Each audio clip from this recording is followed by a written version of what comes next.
Kitchen मध्ये पुन्हा एकदा सर्वांचं स्वागत. आज मी चटकन पटकन आणि चवदार अशी ही रेसिपी घेऊन आली आहे. नाव मी आता सांगत नाही, कारण काय मुलांच्या शाळा आता सुरू होतील. मुलांना डब्यात काय द्यायचं हा नेहमीच प्रश्न पडलेला असतो. मग मुलांसाठी म्हणून त्यांच्या डब्यात देण्यासाठी सुंदर रेसिपी आणलेली. आपणही ती खाऊ शकतो. बघूया साहित्य आणि कृती. 1 वाटी मी पोहे भिजवून घेतलेले आहेत. 2 चमचे बेसन पीठ, 2 चमचे तांदळाचे पीठ, बारीक कढीपत्ता चिरलेला, हिरवी मिरची बारीक चिरलेली, कोथिंबीर बारीक चिरून घ्यायची, चिली फ्लेक्स, टोमॅटो बारीक चिरलेला आणि चवीपुरतं मीठ. 2 चमचे बेसन पीठ, 2 चमचे तांदळाचं पीठ, कढीपत्ता, बारीक चिरलेली मिरची, टोमॅटो,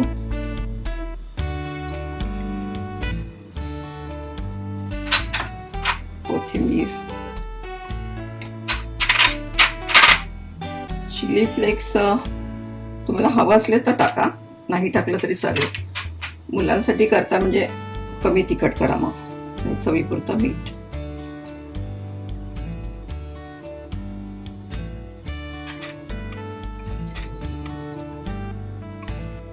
हे आता मिक्स करून घ्यायचं आहे. तोपर्यंत आपण तेल गरम करायला ठेवूया.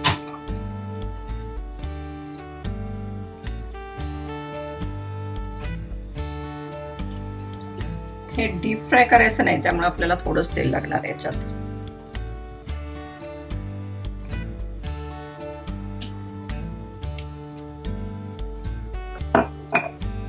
आणि हे आता मिक्स करायला घेऊया आपण. थोडं थोडं पाणी टाकायचं, जेवढं लागेल तेवढंच.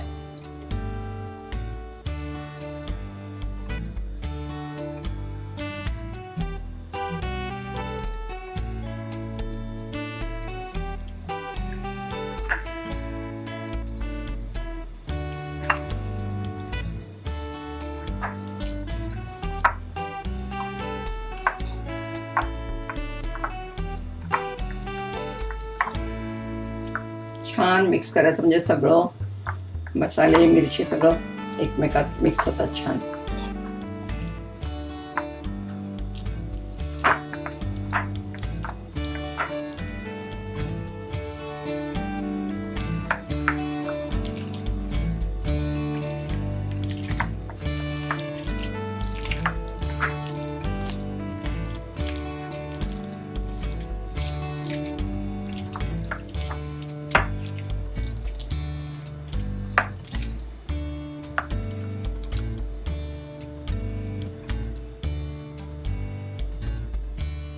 आणि असे चपटे करून पॅन मध्ये ठेवायचे.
आणि हे मीडियम गॅसवरच म्हणजे फायरवरच तळायचे, म्हणजे आतून पण चांगले भाजले जातात.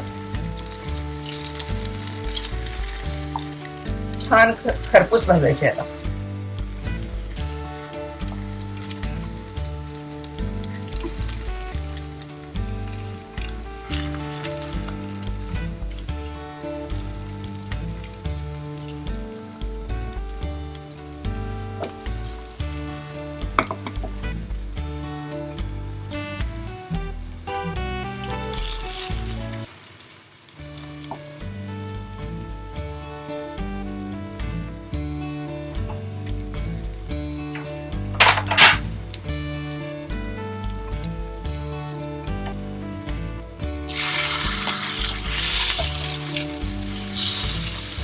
असं हे पलटी करायचं, म्हणजे कसं दोन्ही बाजूने छान पकलं जातं.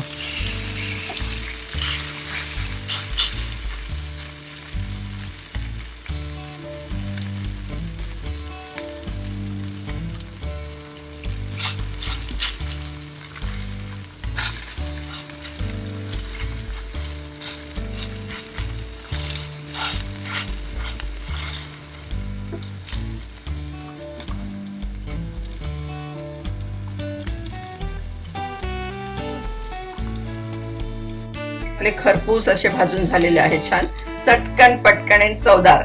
नाव नंतर सांगते ह्या रेसिपीचं, पण खूप छान रेसिपी आहे. आणि आता आपण असे खरपूस झालेले सर्व करूया.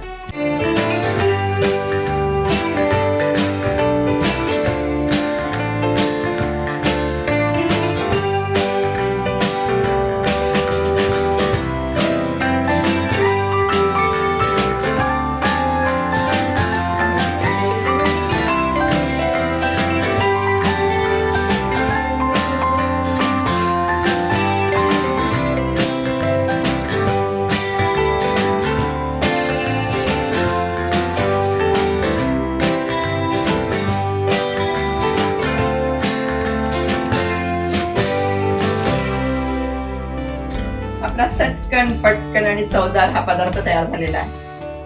नाव काय आपण याला म्हणूया पोहा मिनी उत्तप्पा. चटकन आणि पटकन होणारा. तुम्ही करून बघा.